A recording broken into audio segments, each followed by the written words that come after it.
একটা নতুন বউ যখন শ্বশুর বাড়িতে যায় তখন সবার কথা শুনি না, এই তুমি যে নতুন বউ অল্প ঘুমটা দিছো লেগে একটু বড় করে ঘুমটা তো দিলাম, সবাই খুশি করার লেগে একটু বড় করে ঘুমটা দিলাম। আবার আরে তুমি একটু ছোট করে লাগাইছো লেগে স্বামীর অমঙ্গল একটু বড় করে ঘুমটা দাও, এই দেখছো এবার একটু বড় করে ঘুমটা লাগাইছিস।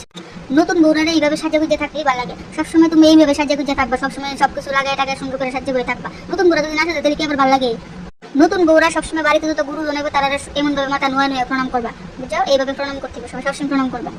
মা বৌমা এত কিছু সামনে জিনিস লাগাচ্ছ ক্লিয়ার করার ভিতরে দিন কালো এমনি বালা না, এটা সব খুলে খুলে একটা ধরি সব আমার কাছে দিলো, কিছু দিও না, এটা বাড়ি করে লাগে রাখেন বালা না, তিনি মানুষের নজর আছে, সব খুলে এলো আস্তে আস্তে কারেক্টি করে দেখছো এইটাও খুলে এলো দিয়ে যদি কোনো দিয়ে কোনো মানুষের নজর বলে না অনেক দিকের ভিতরে সব খুলে এলো। সবসময় এইভাবে শ্বশুর বাড়ির ভিতরে গুরুজনের কথা শুনে শুনে চলবা, দেখবা জীবনে আর কোনোদিনও কোনো বিপদ আপদে লাগবে না, সবসময় শুনে শুনে চলতে চলবা, দেখো তোমার মতো লক্ষ্মী বৌমার নাই এই পৃথিবীতে, বুঝছো?